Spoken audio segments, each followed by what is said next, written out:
Hi friends, प्रेम Mohan official classes में आपका स्वागत है।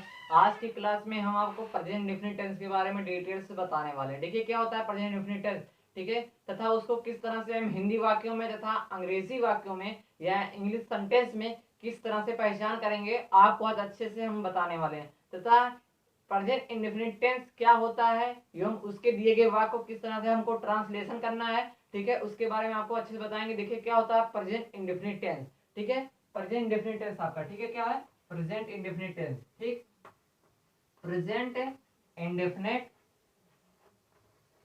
इंडेफिनिट टेंस, ठीक है। देखिए प्रेजेंट इंडेफिनिट टेंस, अब देखिए क्या होता है प्रेजेंट मींस आपका क्या होता है, वर्तमान होता है, ठीक है। प्रेजेंट मींस आपका क्या होता है, वर्तमान, ठीक है,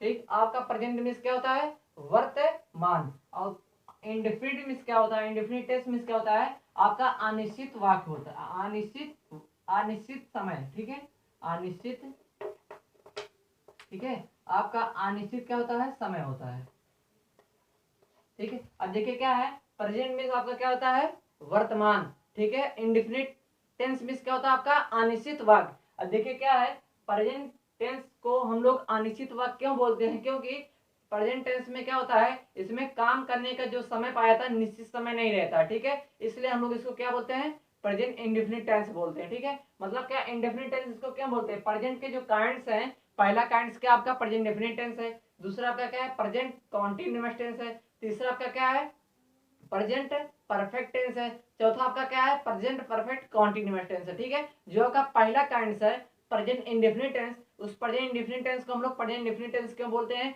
क्योंकि वर्तमान समय में जो काम होता है उसमें उस काम का निश्चित समय नहीं दिया रहता है, इसलिए हम लोग इसको कौन सा वाक्य कौन सा टेंस बोलते हैं, इसलिए हम लोग इसको इंडेफिनिट टेंस बोलते हैं, ठीक है। इंडेफिनिट मतलब क्या, अनिश्चित वाक्य बोलते हैं, ठीक। अब देखिए क्या हिंदी में किस तरह से इसकी पहचान करते हैं समझिएगा।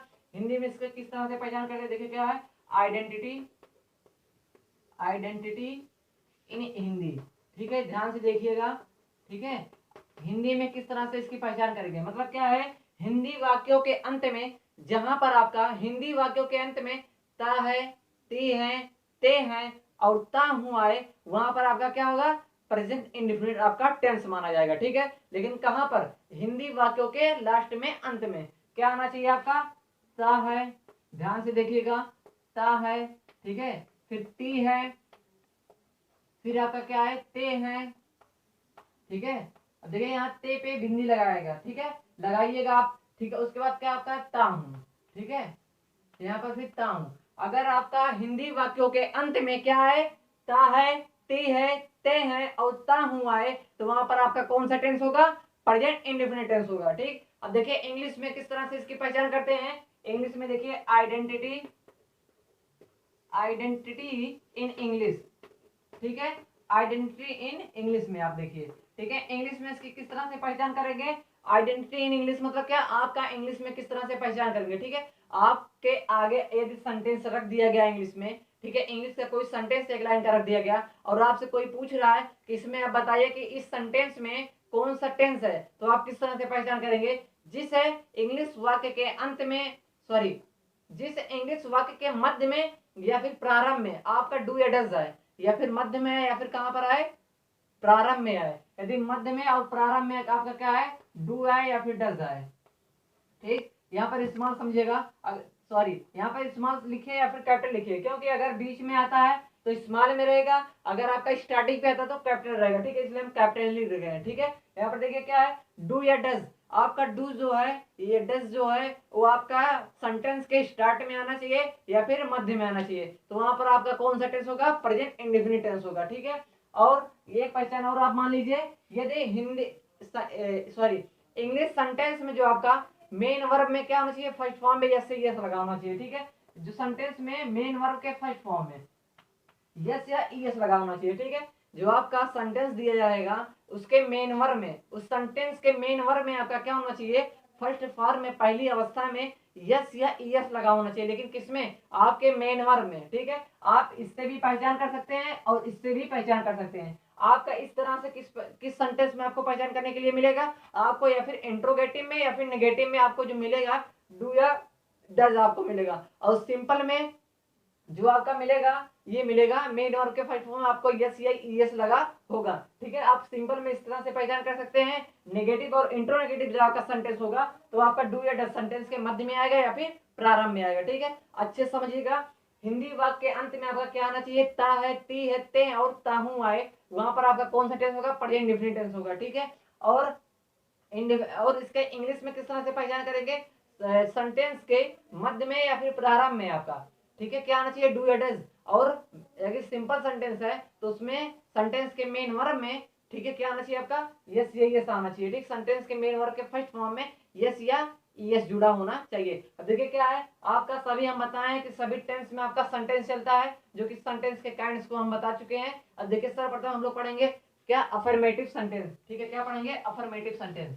ठीक, ध्यान से देखिएगा, अफर्मेटिव सेंटेंस पढ़ेंगे अब। ठीक, देखिए क्या है, प्रेजेंट टेंस के अंतर्गत हम लोग क्या पढ़ेंगे, आपका अफर्मेटिव सेंटेंस पढ़ेंगे। ठीक है, याद रखिएगा, प्रेजेंट टेंस के अंतर्गत हम लोग क्या पढ़ेंगे, अफर्मेटिव सेंटेंस। अफर्मेटिव सेंटेंस क्या होता है आपका, स्वीकारात्मक वाक्य होता है। क्या होता है, स्वीकारात्मक वाक्य। ठीक है, अब देखिए क्या है, स्वीकारात्मक वाक्य सिंपल सेंटेंस में जो है आपका प्रेजेंट डेफिनिट टेंस के अफर्मेटिव सेंटेंस में यहाँ पर दो टाइप से पढ़ते हैं। आपके सिंगुलर नंबर के लिए मतलब एक वचन के लिए अलग तरह से हम लोग ट्रांसलेशन करते हैं, और आपका प्लूरल नंबर के लिए अर्थात बहुवचन के लिए अलग तरह से ट्रांसलेशन करते हैं, इंग्लिश वाक्यों को इंग्लिश में चेंज करते हैं। पहले आप देखिए एक वचन के लिए। ठीक, पहले आप लोग सेंटेंस कौन सा पढ़ रहे हैं, अफर्मेटिव सेंटेंस। ठीक है, ध्यान से देखिएगा आप, अफर्मेटिव सेंटेंस। ठीक है, अफर्मेटिव सेंटेंस। ठीक, अफर्मेटिव सेंटेंस में आपका क्या होता है, स्वीकारात्मक वाक्य। ठीक है, ध्यान दीजिएगा, स्वीकारात्मक वाक्य। ठीक, स्वीकारात्मक क्या आपका वाक्य। ठीक, स्वीकारात्मक वाक्य। आप इसको पहले सेंटेंस को क्या बोल सकते हैं, पॉजिटिव सेंटेंस भी मान सकते हैं, और उसको अफर्मेटिव सेंटेंस भी मान सकते हैं, और सिंपल सेंटेंस भी इसको मान सकते हैं। ठीक है, जिसमें क्या होता है, काम करने को पाए जाए, मतलब क्या आपका काम जिसमें होता हुआ मिले, वो आपका क्या होगा, प्रेजेंट इंडेफिनिट का सिंपल सेंटेंस होगा, अफर्मेटिव सेंटेंस होगा। ठीक है, अब देखिए क्या इसमें हम लोग क्या पढ़ेंगे आपका, इसमें हम लोग क्या पढ़ेंगे, इसमें जो है आपका सिंपल सेंटेंस को जो हम लोग ट्रांसलेशन करते हैं प्रेजेंट इंडेफिनिट टेंस में, दो तरह से करते हैं। पहला जो होता है सिंगुलर नंबर के अलग होता है और प्लूरल नंबर के लिए अलग होता है, मतलब एक वचन रूप के अलग, बहुवचन के लिए अलग। देखिए सर्वप्रथम हम लोग एक वचन के लिए किस तरह से करेंगे। ठीक है, यहाँ पर एक वचन के लिए। ठीक, एक वचन के लिए, एक वचन के लिए। ठीक है, समझ में आ रहा है ना, मतलब क्या है, सिंगुलर नंबर के लिए, फॉर सिंगुलर नंबर मतलब क्या है, एक वचन के लिए किस तरह से ट्रांसलेशन करेंगे। देखिए क्या है, जब आपका सब्जेक्ट क्या है, सब्जेक्ट आपका क्या है, फर्स्ट पर्सन थर्ड पर्सन में हो, आपका जो सब्जेक्ट आए, ठीक है, आपका जो सब्जेक्ट आए, ठीक, याद रखिएगा, आपका जो सब्जेक्ट आए, ठीक है, सब्जेक्ट आपका कौन सा पर्सन में आना चाहिए, आपका सब्जेक्ट आपका अगर थर्ड पर्सन हो, सब्जेक्ट आपका अगर थर्ड पर्सन हो, थर्ड पर्सन में आपका क्या आता है, ही आता है, सी आता है, इट आता है, और कोई नेम हो गया। ठीक है, नेम में मान लीजिए आप सीता, लेडीज में मान लीजिए राम। ठीक है, जेंट्स, लेडीज में सीता, और जेंट्स में आपका क्या हो सकता है, राम। ठीक है, नाम आ सकता है कोई भी नाम। ठीक है, इट हो गया, ही हो गया, सी हो गया। जो आप क्या होते हैं, क्या होते हैं, थर्ड पर्सन के अंतर्गत आते हैं, जो कि दे भी होता है लेकिन इसको हटा दिए हैं। ठीक है, क्या है, सब्जेक्ट, सब्जेक्ट है। ठीक है, सब्जेक्ट मतलब आपका क्या होता है, कर्ता होता है। ठीक है, सब्जेक्ट में आपका क्या होता है, कर्ता होता है। सब्जेक्ट आपका जब थर्ड पर्सन में हो, मतलब क्या आपका एक वचन रूप में हो, इसको हम लोग क्या मानते हैं, एक वचन कर्ता मानते हैं। ठीक है, ही सी इट वो थर्ड पर्सन में जब आपका है सब्जेक्ट, तो क्या करते हैं, आपका आपके लिए ट्रिक्स फार्मूला है क्या, आपका सब्जेक्ट। ठीक है, सब्जेक्ट अगर है, ठीक है, सब्जेक्ट प्लस मेन वर्ब में, मेन वर्ब का फर्स्ट फॉर्म हो और उसमें यस या यस लगाएंगे, प्लस आपका क्या हो, ऑब्जेक्ट हो। ठीक है, ध्यान से देखिएगा, प्लस आपका क्या हो, ऑब्जेक्ट हो। अब ये देखिए क्या है, सब्जेक्ट का, सब्जेक्ट आपका क्या होना चाहिए, थर्ड पर्सन में अगर सब्जेक्ट है तो ही सी इट और नेम आएगा, उसमें थर्ड पर्सन में आपका ही सी इट नेम आएगा। तो अगर सब्जेक्ट आपका ये होगा तभी हम मेन वर्ब के फर्स्ट फॉर्म में यस या यस लगाएंगे। अगर आपका ये सब आएगा तो मेन वर्ब के फर्स्ट फॉर्म में क्या लगाएंगे, यस या ईएस लगाएंगे। कब, जब आपका सब्जेक्ट क्या हो, थर्ड पर्सन हो। अगर आपका सब्जेक्ट थर्ड पर्सन नहीं आ रहा है तो हम लोग यस या ईएस नहीं लगाएंगे, क्योंकि अगर आपका सब्जेक्ट सिंगल नंबर में है तो आपका मेन वर्ब भी सिंगल नंबर होना चाहिए, क्योंकि ये भी याद रखिएगा आप लोग। ठीक है, सभी जो मीनिंग होते हैं, ठीक है, सभी जो मीनिंग होते हैं, सभी मीनिंग के तीन पार्ट्स होते हैं, मतलब क्या आपका first person, second person, third person, मतलब क्या है, सॉरी माफ करिएगा, देखिए इसमें क्या है, देखिए फर्स्ट सेकेंड थर्ड मतलब क्या सभी मीनिंग की अवस्थाएं होती हैं, ठीक है, पहली अवस्था, दूसरी अवस्था और तीसरी अवस्था, ठीक है। यहाँ पर देखिए मान लीजिए आपका गो है, गो वेंट गॉन, ठीक है, गो वेंट गॉन है, इसमें क्या है आपका पहली अवस्था क्या है गो, दूसरी अवस्था क्या है वेंट, तीसरी अवस्था क्या है गॉन है, ठीक है। प्रेजेंट पास्ट फ्यूचर में इसको यूज करते हैं, प्रेजेंट पास्ट परफेक्ट में, ठीक है। देखिए क्या आपका गो है, जितने भी फर्स्ट अवस्था में मतलब जितनी भी पहली अवस्था में मीनिंग लिखी जाती है वो हमेशा किस रूप में रहती है, प्लूरल रूप में रहती है, मतलब क्या है पहले फॉर्म में जितनी भी मीनिंग रहती है, अर्थात ऐसा कहा जाए जितनी भी मीनिंग अपनी पहली अवस्था में रहती है सब बहुवचन रहती हैं, क्या रहती हैं, सब बहुवचन रहती हैं। उनको सिमिलर बनाने के लिए उनके लास्ट वर्ड में क्या जोड़ते हैं, यस या फिर आई एस या फिर क्या जोड़ते हैं, ई एस जोड़ते हैं, क्या जोड़ते हैं देखिएगा, आई ई एस जोड़ते हैं या फिर ई एस जोड़ते हैं या फिर यस जोड़ते हैं, सिर्फ इन तीनों में से कुछ भी जोड़कर उस सेंटेंस उस शब्द को उस क्या है वर्ड को हम लोग क्या बोलते हैं, सिंगुलर बना देते हैं। अगर आपका प्लूरल है तो ये सब नहीं जोड़ेंगे, ठीक है। जब आपका सब्जेक्ट क्या हो, जब आपका subject he see it name आए अर्थात सब्जेक्ट आपका एक वचन आए तो उसके मेन वर्ब में, मेन मतलब जो भी काम होगा आपका, ठीक है, मेन वर्ब के फर्स्ट फॉर्म में क्या करेंगे, फर्स्ट फॉर्म में यही सब रहेगा, फर्स्ट फॉर्म में हम लोग क्या करेंगे, यस या आई ई एस या फिर ई एस जोड़ दे देंगे, ताकि क्या हो आपका सब्जेक्ट सिंगुलर नंबर में हो और आपका मेन वर्ब भी क्या होना चाहिए, सिंगुलर नंबर में होना चाहिए। इसके लिए आप ये समझिएगा, यस यस यस यस मतलब ये समझिएगा आपका अगर आपका सब्जेक्ट सिंगुलर नंबर में है तो आपका मेन वर्ब भी सिंगुलर नंबर में होना चाहिए, मतलब क्या सब्जेक्ट एक वचन तो आपका मेन वर्ब भी क्या होना चाहिए, एक वचन रूप में होना चाहिए। अगर आप पहली अवस्था लिख दे रहे हैं, पहली अवस्था मूल अवस्था पहले आप लिख दे रहे हैं तो आपका सब्जेक्ट की मेन वर्ब जो रहेगा आपका बहुवचन माना जाएगा। अगर आप उस मेन वर्ब में यस या ई एस या फिर आई एस लगा देंगे तो आपका सब्जेक्ट क्या हो जाएगा, सब्जेक्ट सॉरी आपका मेन वर्ब क्या हो जाएगा, एक वचन हो जाएगा। जैसे एग्जाम्पल के रूप में देखिए क्या है, एग्जाम्पल में क्या है, राम घर जाता है, ठीक है, राम घर जाता है। यहाँ पर देखिएगा लाइट पड़ रहा है, ठीक है, थोड़ा यहाँ पर हम पढ़ देंगे, आप अच्छे सुन लीजिएगा, ठीक है। यहाँ पर देखिए क्या है, राम घर जाता है, तो राम एक सब्जेक्ट है, राम मतलब क्या है आपका करता है, सब्जेक्ट में आपका क्या होता है करता, जो भी काम किसी के द्वारा किया जाता है, ठीक है, वही आपका कर्ता कहलाता है, ठीक है। जैसे क्या है पढ़ने का काम किसके द्वारा होता है, विद्यार्थियों के द्वारा होता है, तो पढ़ने का काम विद्यार्थियों के द्वारा हो रहा है तो कर्ता कौन है, पढ़ने का विद्यार्थी है, और उनका काम क्या है, मेन काम उनका क्या है, विद्यार्थियों का मेन काम क्या, पढ़ने का काम है, तो उनका मेन काम क्या हो गया आपका, पढ़ाई हो गया। देखिए क्या राम घर जाता है, तो राम क्या है, जाने का काम किसके द्वारा हो रहा है, राम के द्वारा हो रहा है, तो राम आपका क्या हो गया, सब्जेक्ट हो गया, ठीक। जा कहाँ रहा है, वो घर पे जा रहा है, उसका सोचने का कर्म क्या है, घर का है, तो आपका घर क्या हो गया, ऑब्जेक्ट हो गया, कर्म हो गया, ठीक है। जाता है क्या, उसका मेन काम हो गया, जाने का उसका मेन काम नहीं तो अदर भी काम वो कर सकता था, ठीक। राम घर जाता है तो सब्जेक्ट पहले लिखेंगे राम हो गया, सब्जेक्ट पहले क्या हो गया, राम हो गया। अगर आपका नाम वो पढ़ रहा है, चाहे बीच में पढ़े सेंटेंस के, चाहे मध्य में पढ़े या फिर पहले पढ़े, ठीक है, हमेशा क्या करें कैपिटल लेटर से नाम लिखेंगे और प्लीज, ठीक। राम हो गया, अब राम घर जाता है, राम एक क्या है, सिंगुलर नंबर है, नाम एक क्या है, नाम और राम मतलब क्या, नाम में ही तो राम आ रहा है, नाम एक व्यक्ति का नाम है, ठीक है, राम एक व्यक्ति का नाम है, तो राम एक सिंगुलर नंबर है, सिंगुलर नंबर के मेन वर्ब में क्या लगाते हैं, यस या यस लगाते हैं, तो मेन काम उसका क्या, जाने का काम है, जाने का क्या होता है, गो होता है आपका, गो जो है एक बहुवचन रूप है, उसको सिंगुलर नंबर बनाने के लिए उसके लास्ट में क्या जोड़ेंगे, यस या यस जोड़ेंगे, तो उसके अकॉर्डिंग गोज हो गया, यहाँ पर गोज हो गया। हमेशा गो के साथ और कम के साथ क्या लगाते हैं, टू प्रीपोजिशन लगाते हैं, यहाँ पर टू हो गया, गो टू हो गया।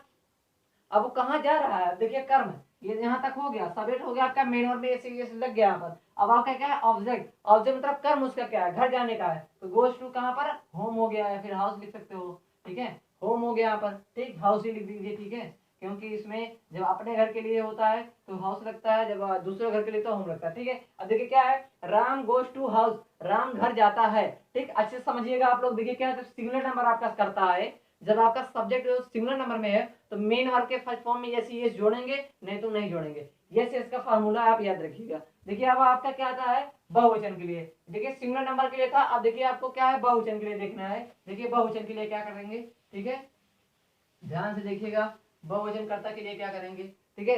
आपका अगर क्या है, कर्ता बहुवचन है, ठीक है, याद रखिएगा, आपका कर्ता अगर आए क्या, बहुवचन रूप में आए, देखिए आपका कर्ता अगर बहुवचन में आए, कर्ता आपका क्या हो, एक वचन में ना हो, किस रूप में आपका, बहुवचन में हो, ठीक है।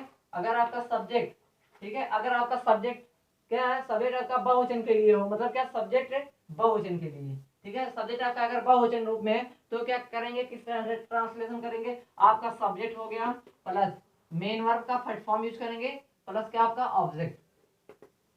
ठीक है, यहाँ पर मेन वर्ब का फर्स्ट फॉर्म है, याद रखिएगा, मेन वर्ब का फर्स्ट फॉर्म। ठीक है, यहाँ पर देखिए क्या है, सब्जेक्ट प्लस मेन वर्ब का फर्स्ट फॉर्म प्लस ऑब्जेक्ट। अगर आपका ये भी ध्यान दीजिएगा, अगर आपका सब्जेक्ट प्लूरल नंबर में है, ठीक है, अगर आपका सब्जेक्ट प्लूरल नंबर में है तो आपका मेन वर्ब भी तो प्लूरल नंबर में होगा। मतलब आपका सब्जेक्ट अगर बहुवचन रूप में है तो आप मेन वर्ब भी हमेशा बहुवचन रूप में ही करेंगे। जैसे आपका इसके पहले क्या था, सब्जेक्ट आपका सिंगुलर नंबर था तो आप सब्जेक्ट भी सिंगुलर नंबर कर रहे थे। ठीक है, तो यहाँ पर आपका क्या है, आपका जो है प्लूरल नंबर में आपका सब्जेक्ट है तो आप प्लूरल नंबर में उसका मेन वर्ब भी करेंगे, जाहिर सी बात है। तो यहाँ पर देखिए क्या है, अगर आपका सब्जेक्ट प्लूरल नंबर में है तो आप मेन वर्ब की पहली अवस्था ही लिखेंगे, पहली अवस्था ही लिखेंगे। ठीक है, पहली अवस्था ही लिखेंगे। ठीक है, पहली अवस्था लिखेंगे क्योंकि पहली अवस्था जो भी मीनिंग आपका रहेगा, कोई भी मीनिंग हुआ, ए टू जेड कोई भी मीनिंग हुआ आपकी, अगर आप पहली अवस्था में उसको मीनिंग आप देख रहे हैं, या पहली अवस्था में जो भी उसका मीनिंग होगा हमेशा बहुवचन रूप में होगा। प्रेजेंट में जो भी मीनिंग अपने आप में पहले से दिया रहे वो क्या होगा, आपका बहुवचन होगा। अगर आपको सिमिलर बनाना है तो उसके लास्ट में यस, आई एस या फिर ई एस उसमें इंक्लूड करते हैं, जोड़ते हैं। अब आपका देखिए क्या, सब्जेक्ट मेन वर्ब का फर्स्ट फॉर्म प्लस ऑब्जेक्ट। देखिए क्या है, राम, जिसे मान लीजिए बहुवचन में आपका क्या आता है, वी आता है और यू आता है, दे आता है और आई को भी माना जाता है। जैसे क्या है, हम, ठीक है, हम किताब पढ़ते हैं, हम किताब पढ़ते हैं। ठीक है, ध्यान से देखिएगा, हम किताब पढ़ते हैं। ठीक है, हम किताब पढ़ते हैं तो सब्जेक्ट हो गया, मेन वर्ब का फर्स्ट फॉर्म हो गया प्लस आपका ऑब्जेक्ट हो गया। ठीक है, हम किताब पढ़ते हैं तो हम के लिए क्या हो गया, वी हो गया। ठीक, वी हो गया। अब देखिए मेन वर्ब उसका क्या है, हम किताब पढ़ते हैं, किताब पढ़ने का काम किसके द्वारा है, हम के द्वारा, मतलब क्या, कोई व्यक्ति होगा। ठीक है, तो यहाँ पर वी हो गया। अब पढ़ने का काम, उसका मेन काम क्या, पढ़ने का काम है। ठीक है, तो वहां पर मेन वर्ब उसका पढ़ने का हो गया, तो पढ़ने के फर्स्ट फॉर्म का यूज करेंगे रीड। हमेशा तीनों फॉर्म वही रहता है, लेकिन ठीक है, रीड हो गया यहाँ पर। अगर यहाँ पर सिंगुलर नंबर होता है तो यहाँ पर यस लगाते हैं। ठीक, याद रखिएगा। अब क्या, किताब, किताब के लिए क्या लिखेंगे हम लोग, बुक लिखेंगे। ठीक, किताब के लिए क्या हो गया, बुक हो गया। देखिए Ram read book, sorry we read book, हम किताब पढ़ते हैं। ठीक, अच्छे से आगे आप देखिए क्या, आगे देखेंगे आपका स्वीकारात्मक वाक्य हो गया। अब आगे हम लोग देखेंगे नकारात्मक वाक्य। ठीक है, नकारात्मक वाक्य देखिए अच्छे से। ठीक है,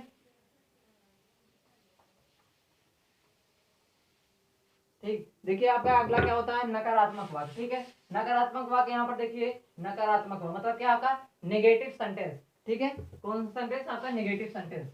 देखिए अच्छे से, आपका नेगेटिव सेंटेंस। ठीक है,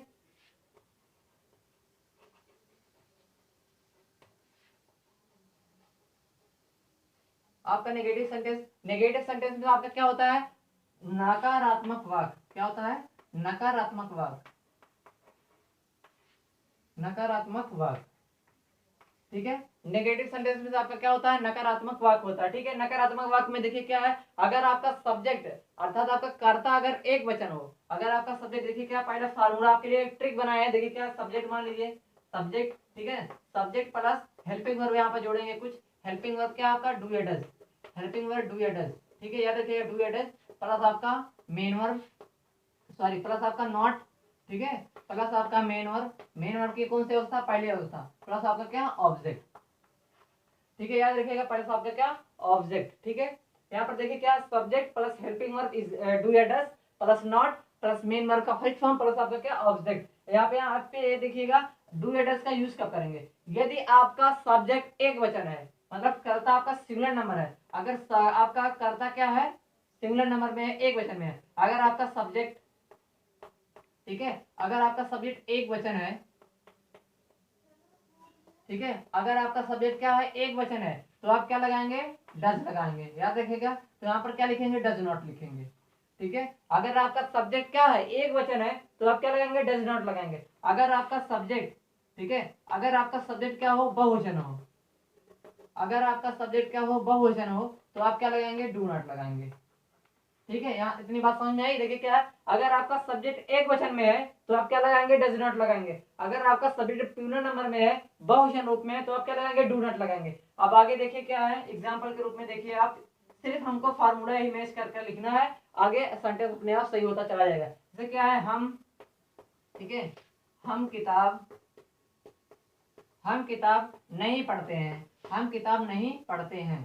ठीक है, ध्यान से देखिएगा, हम किताब नहीं पढ़ते हैं। अब देखिए क्या, इसमें नकारात्मक आया, नहीं पढ़ते हैं, इसमें काम का दर नहीं पाया जाता है, नकारात्मक वाक्य आ जाता है। ठीक है, हम किताब नहीं पढ़ते हैं, तो हम के लिए क्या हो गया, वी हो गया। अब देखिए वी क्या है, प्लूरल नंबर में, प्लूरल नंबर के लिए क्या लिखेंगे यहाँ पे, सब्जेक्ट आपका हो गया, सब्जेक्ट के बाद आपका डू एडस लिखेंगे, तो डू एडस में से कोई एक वाक्य आगे लिखेंगे, फिर आगे बढ़ेंगे। ठीक, तो यहाँ हम है, हम मतलब क्या, बहुवचन, बहुवचन के लिए क्या, सब्जेक्ट आपका जब बहुवचन हो, आपका यहाँ सब्जेक्ट मतलब होगा, ठीक है, सब्जेक्ट आपका जब बहुवचन हो तो आप क्या लिखते हैं, डू नॉट लिखते हैं, तो यहाँ पे लिखिए डू नॉट, डू नॉट हो गया। अब मेन काम उसका क्या है, पढ़ने का काम है, तो मेन काम उसका पढ़ने का, तो फर्स्ट फॉर्म लिखेंगे रीड, ठीक है, रीड हो गया। अब रीड क्या पढ़ा, किताब, रीड बुक, ठीक है, क्या हो गया आपका, we do not read book, ठीक है, यहाँ पर कामा लगाएंगे, हम किताब नहीं पढ़ते हैं। अब देखिए क्या है, अगर आपका सब्जेक्ट जो है, अगर आपका सिंगुलर नंबर में आए, देखिए सिंगुलर नंबर के लिए बता रहे हैं, ठीक है, अगर आपका प्लूरल नंबर में आए तो इस तरह से करेंगे, डू नॉट लगाएंगे। अगर आपका सब्जेक्ट क्या है, प्लूरल नंबर में आए तो,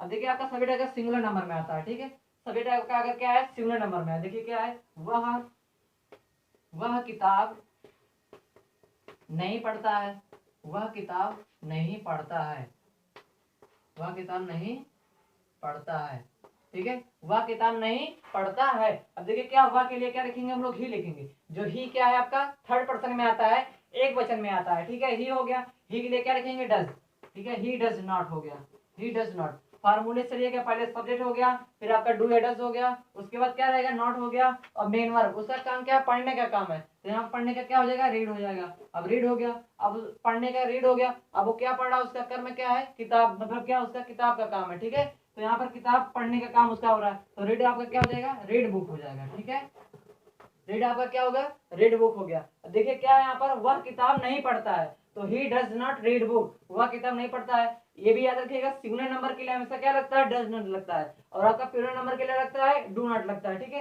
यहाँ पे देखिए सब्जेक्ट आपका क्या था, सिंगुलर नंबर था, सब्जेक्ट सिंगुलर नंबर था, तो वहां पर क्या लगा है, डज नॉट लगा है। अब आगे ये देखेंगे आपका इंट्रोगेटिव सेंटेंस क्या होता है, कौन सा सेंटेंस, आपका इंट्रोगेटिव सेंटेंस, ठीक है, नेगेटिव हो गया आपका, इंट्रोगेटिव सेंटेंस देखते हैं, ठीक है।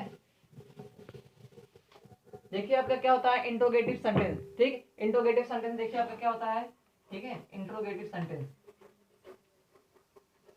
इंट्रोगेटिव सेंटेंस, इंट्रोगेटिव सेंटेंस में आपका क्या होता है, प्रश्नवाचक वाक्य होता है, ठीक है, इंट्रोगेटिव सेंटेंस में आपका क्या होता है, प्रश्नवाचक वाक्य होता है, ठीक है। देखिए प्रश्नवाचक वाक्य, प्रश्नवाचक वाक्य, ठीक, इंट्रोगेटिव सेंटेंस में आपका क्या होता है, प्रश्नवाचक वाक्य होता है, ठीक है। देखिए इंट्रोगेटिव सेंटेंस में आपका क्या होता है, प्रश्नवाचक वाक्य।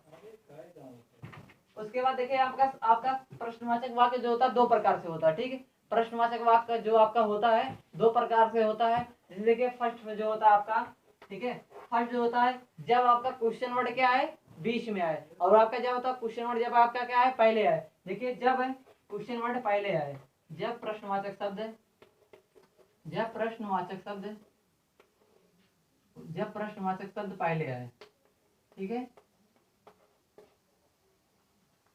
ठीक है। आपका देखिए क्या है, जब प्रश्नवाचक शब्द क्या है, पहले आए, जब प्रश्नवाचक शब्द पहले आए तो क्या करेंगे, यहाँ पर आपका देखिए क्या, जब प्रश्नवाचक शब्द पहले आए, जैसे क्या, क्यों, कैसे, कब, कहाँ, जब पहले आए तो उसके लिए क्या करेंगे, पहले हेल्पिंग वर्ब लिखेंगे, ठीक है, हेल्पिंग वर्ब लिखेंगे। हेल्पिंग वर्ब में क्या लिखेंगे आपका, डू या डज, ठीक है, हेल्पिंग वर्ब में क्या लिखेंगे, डू या डज, प्लस आपका क्या लिखेंगे, सब्जेक्ट लिखेंगे, सब्जेक्ट के बाद क्या लिखेंगे, मेन वर्ब लिखेंगे, मेन वर्ब का फर्स्ट फॉर्म, प्लस आपका क्या लिखेंगे, ऑब्जेक्ट, प्लस आपका क्या, क्वेश्चन मार्क। अब देखिए क्या, जब प्रश्नवाचक शब्द पहले आए तो हेल्पिंग वर्ब लिखेंगे, हेल्पिंग वर्ब आपका क्या है, डू या डज। अब डू या डज किसके अकॉर्डिंग लगना है, आपका सब्जेक्ट के अकॉर्डिंग लगना है। अब देखिए क्या है, ये भी नोट कर लीजिएगा, अगर आपका सब्जेक्ट इसके पहले बताएं, सिंगुलर नंबर के लिए क्या लगेगा आपका, डज नॉट लगेगा, डज लगेगा, और प्लूरल नंबर के लिए आपका क्या लगेगा, डू लगेगा। जैसे क्या है, क्या राम घर जाता है, क्या राम घर जाता है। अब देखिए क्या है, क्या राम घर जाता है, तो यहाँ पर क्वेश्चन मार्क लगेगा क्योंकि प्रश्न पूछने का काम हो रहा है। तो यहाँ पर क्या के लिए क्या लिखेंगे, डू या डज, सब्जेक्ट के अकॉर्डिंग राम है, राम एक नाम है, नाम आपका थर्ड पर्सन में आता है, सिंगुलर नंबर है, इसलिए डू डज लिखेंगे, तो यहाँ पर क्या होगा, डज। उसके बाद आपका सब्जेक्ट आगे लिखेंगे, सब्जेक्ट आगे क्या होगा, राम हो गया, नाम एक है तो बीच में हमेशा पढ़े, फिर स्टार्टिंग में पढ़े हमेशा कैपिटल लेटर से लिखेंगे,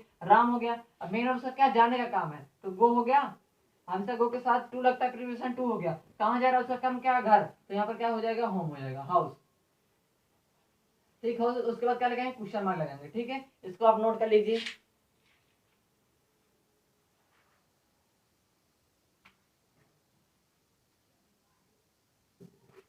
देखिए यहाँ पर लाइट्स पड़ रही है, ठीक है। राम घर, क्या राम घर जाता है, ठीक है। क्या है, does Ram go to house, मतलब क्या है, does Ram go to house, क्या राम घर जाता है। अच्छे समझिएगा, जब आपका प्रश्नवाचक शब्द क्या है, पहले आए, जब आपका प्रश्नवाचक शब्द पहले आएगा तो आप क्या करेंगे, हेल्पिंग वर्ब से स्टार्टिंग करेंगे। आपका सब्जेक्ट रहेगा, जो सब्जेक्ट के अकॉर्डिंग क्या लगना है, आपका डू या डज लगना है, ठीक है। डू या डज लगाएंगे, उसके बाद क्या मेन सब्जेक्ट लिखेंगे, आपका सब्जेक्ट हो गया राम। यहाँ देखिए फार्मूले के हिसाब से चल रहे हैं, ठीक है, बहुत ही सिंपल है। ठीक है, आप फार्मूला अगर कंसंट्रेट कर रहे हैं अच्छे से, ठीक है, सेटअप आप माइंड में कर रहे हैं तो बहुत ही सिंपल है। सब्जेक्ट आपका हो गया हेल्पिंग वर्ब आपका क्या होगा, डू या डज। तो यहाँ पर डज क्या लिखेंगे, सब्जेक्ट के अकॉर्डिंग। सब्जेक्ट आपका क्या, राम है, राम आपका सिंगुलर नंबर है, इसलिए यहाँ पर क्या लिखेंगे, डज लिखे हैं। अब सब्जेक्ट हो गया आपका राम हो गया। मेन वर्ब आपका क्या होगा, मुख्य काम, गो हो गया। फिर हमेशा गो के साथ प्रीपोजिशन टू लगता है, टू लगा दिए, उसके बाद क्या है, घर जा रहा है, उसका कर्म घर जाने का, तो होम लिख दिए। समझ में। देखिए एक एग्जांपल और देख के बता रहे हैं, फिर आगे देखिए, ठीक। एक एग्जांपल और देख लीजिए, ठीक। जैसे मान लीजिए हम जाते हैं, हम क्या, हम जाते हैं, क्या हम जाते हैं, क्या हम जाते हैं, ठीक है। यहाँ पर क्वेश्चन मार्क, क्या हम जाते हैं, तो यहाँ पर देखिए क्या है ना, तो यहाँ पर हम है, तो हम के लिए क्या लगता है, डू लगता है, क्योंकि प्लूरल नंबर में है, तो यहाँ पर डू लगाइए, पहले डू हो गया। अब वी के लिए हम के लिए क्या लिखते हैं, वी लिखते हैं, स्मॉल लेटर में लिखिए, वी हो गया, डू वी, मतलब क्या है, डू वी। अब यहाँ पर क्या है, जाने का काम हो रहा है उसका, देखिए यहाँ सब्जेक्ट हो गया, हेल्पिंग वर्ब हो गया, डू या डज, दोनों से कोई एक चूज करना था, डू हो गया। अब क्या, सब्जेक्ट हो गया वी, मेन वर्ब उसका क्या, जाने का काम, इसमें ऑब्जेक्ट नहीं है आपका कि कहाँ जाएगा वो, इसलिए आपका क्या, ऑब्जेक्ट नहीं है इसमें, मेन वर्ब है, जाने का काम। तो यहाँ पर क्या लिखेंगे, गो लिखेंगे, उसके बाद यहाँ पर कॉमा लगा देंगे, फुल स्टॉप नहीं लगेंगे ना, तो कॉमा, यहाँ पर क्या लगेगा, क्वेश्चन मार्क लगेंगे, ठीक। अब अगला देखिए आपका क्या होता है, जब आपका प्रश्नवाचक वाक्य क्या हो, आपका बीच में आए, ठीक है। जब आपका प्रश्नवाचक वाक्य क्या है, बीच में, देखिए दूसरा क्या होता है, इसमें याद रखिएगा, इसमें इंट्रोगेटिव में आपका टू टाइप से होते हैं, कितने टाइप से होते हैं, आपका टू टाइप से होते हैं। अब देखिए क्या होता है, जब आपका प्रश्नवाचक वाक्य कब आए, बीच में आए, यहाँ पर लिख दे रहे हैं, ठीक है। जब आपका, ठीक है, जब प्रश्नवाचक शब्द, जब प्रश्नवाचक शब्द, ठीक है, कहाँ पर है आपका, बीच में आए, बीच में आए, ठीक है, याद रखिएगा। जब आपका प्रश्नवाचक वाक्य कब आए, जब बीच में आए, तो उसके लिए क्या करेंगे आपका, तो वहां पर क्या, क्यों, कैसे, कब, कहाँ की इंग्लिश सबसे पहले कर देंगे, उसके बाद सब जैसे करते थे वैसे करेंगे, हेल्पिंग वर्ब के साथ। देखिए क्या लिखेंगे यहाँ पर, क्वेश्चन वर्ड लिखेंगे, क्या लिखेंगे, क्वेश्चन वर्ड, क्वेश्चन वर्ड लिखेंगे, प्लस आपका क्या, हेल्पिंग वर्ब।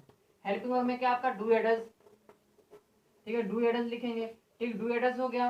प्लस आपका क्या लिखेंगे, प्लस आपका सब्जेक्ट, प्लस आपका मेन वर्ब, मेन वर्ब का कौन सा फॉर्म, फर्स्ट फॉर्म, प्लस आपका क्या, ऑब्जेक्ट, प्लस आपका क्या, क्वेश्चन वर्ड। अब देखिए क्या है आपका, question word plus helping verb plus subject plus is help, main verb का फर्स्ट फॉर्म, प्लस आपका क्या, ऑब्जेक्ट, प्लस आपका क्या, क्वेश्चन मार्क। अब देखिए क्या है आपका, क्वेश्चन मार्क मतलब क्या, क्यों, कैसे, कब, कहाँ, अगर पहले आ रहा है आपका, बीच में आ रहा, सॉरी, अगर क्या, क्या, कहाँ, क्यों, कैसे, आपका कहाँ पर आए, बीच में शब्द आए, क्या आना चाहिए, क्या, क्यों, कैसे,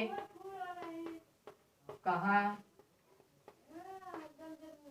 कहाँ और कौन, ठीक है। अगर एक क्वेश्चन वर्ड जो है आपका अगर बीच में है तो उसकी क्या करते हैं, इंग्लिश लिखी जाती है। अब देखिए क्या है, और यदि पहले आता तो उसकी इंग्लिश नहीं लिखी जाती है, हेल्पिंग वर्ब लिखी जाती है, ठीक है। अब क्या है, क्वेश्चन वर्ड सबसे पहले जो भी क्वेश्चन वर्ड होगा बीच में होगा, क्या, क्यों, कैसे, कहाँ, ठीक है, what, when, why, where, who, जो भी आपका क्वेश्चन वर्ड आएगा जो आपका बीच में आएगा उसको सबसे पहले उसकी इंग्लिश लिखेंगे, ठीक। फिर हेल्पिंग वर्ब के साथ जैसे उसके पहले करते थे वैसे करेंगे।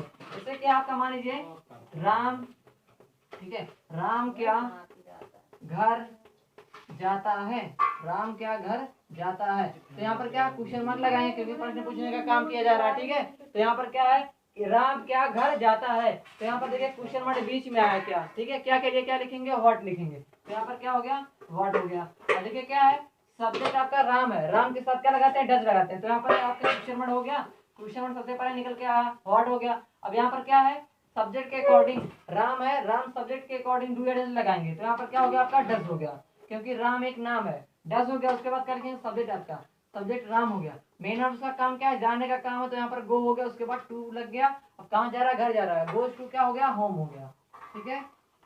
उसके बाद क्वेश्चन मार्क लगाएंगे, ठीक, वेरी सिंपल, राम क्या घर जाता है, ठीक है, does, what does Ram go to home, Ram क्या घर जाता है। देखिए ये तो था आपका सिंगुलर नंबर में। अब प्लूरल नंबर में मान लीजिए आपका प्लूरल नंबर जो आपका रहेगा यहाँ पर, प्लूरल नंबर में देखिए मान लीजिए यहाँ पर आप होते, यहाँ पर वे होते हैं। वे क्या घर जाते हैं, वे क्या घर जाते हैं। अब देखिए यहाँ पर क्या है, यहाँ पर क्या है, क्वेश्चन वर्ड क्या बीच में है, तो उसके लिए पहले लिखेंगे, तो क्वेश्चन वर्ड बीच में है तो क्या लिखेंगे, व्हाट लिखेंगे क्वेश्चन वर्ड की इंग्लिश। उसके बाद दे के अकॉर्डिंग, सब्जेक्ट के अकॉर्डिंग क्या लगाएंगे, डू या डज लगाएंगे। तो यहाँ पर दे के साथ क्या लगाएंगे, डू लगाएंगे, डू। उसके बाद सब्जेक्ट आपका क्या है, दे है, सब्जेक्ट आपका क्या हो गया, दे हो गया। मेन और क्या आपका जाने का काम है, तो यहाँ पर क्या हो गया, गो हो गया। उसके बाद टू हो गया, कहाँ जा रहा है आपका, वो घर जा रहा है, हाउस।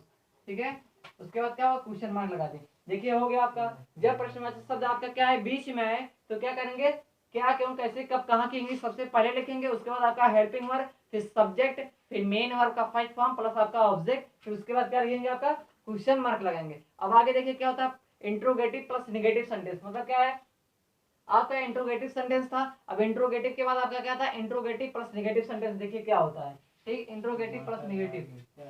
ठीक, देखिए इंट्रोगेटिव प्लस नेगेटिव सेंटेंस क्या होता है, इंट्रोगेटिव, ठीक है, इंट्रोगेटिव आपका, ठीक है, interrogative sentence, sorry interrogative plus negative,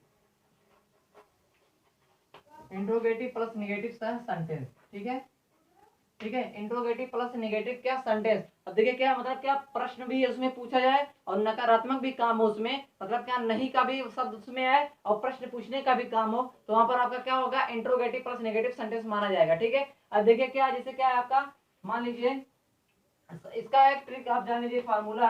पहले क्या, हमेशा याद रखिएगा, जो इंट्रोगेटिव प्लस नेगेटिव आता है आपका क्वेश्चन वर्ड बीच से ही आता है, इसलिए यहाँ पर हमें फार्मूला जो क्वेश्चन वर्ड से लिख रहे हैं, मान लीजिए क्वेश्चन वर्ड हो गया, क्वेश्चन आपका वर्ड हो गया, plus helping verb, helping verb में आप क्या लिखते हैं, डू या डज, डू या डज हो गया, प्लस आपका क्या होगा, सब्जेक्ट हो गया, सब्जेक्ट के बाद आप क्या लिखेंगे, नॉट लिखेंगे। बस जैसे पहले करते थे उसके पहले वैसे करना, बस क्या, सब्जेक्ट के बाद नॉट लगाना, सब्जेक्ट हो गया, फिर मेन वर्ब, मेन वर्ब का कौन सा फॉर्म, फर्स्ट फॉर्म, प्लस आपका क्या, ऑब्जेक्ट, प्लस आपका क्या, क्वेश्चन मार्क। ठीक, क्या है, question word plus helping verb, do या डज प्लस सब्जेक्ट, सब्जेक्ट के बाद जस्ट नॉट लगाना है, फिर main verb plus object plus क्या, क्वेश्चन मार्क। देखिए क्या है, जैसे क्या है, क्या राम क्या घर नहीं जाता है, राम क्या घर नहीं जाता है।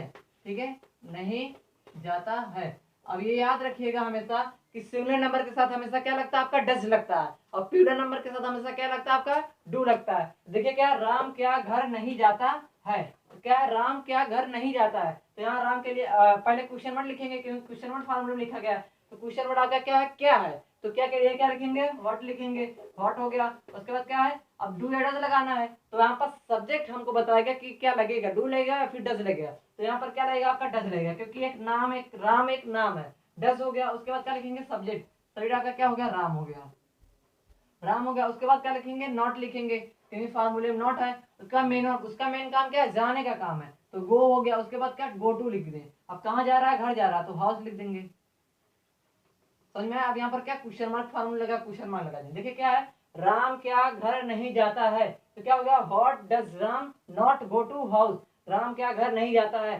देखिए क्या होगा आपका, इंट्रोगेटिव सेंटेंस, ठीक है, simple sentence, negative sentence, interrogative sentence, interrogative plus negative sentence. ठीक है, चारों जो सेंटेंस में आपको अच्छे से नॉलेज मिल गया है। आप अच्छे से वीडियो को नोट जरूर बना लीजिएगा। ठीक, फिर मिलते हैं अगले वीडियो में।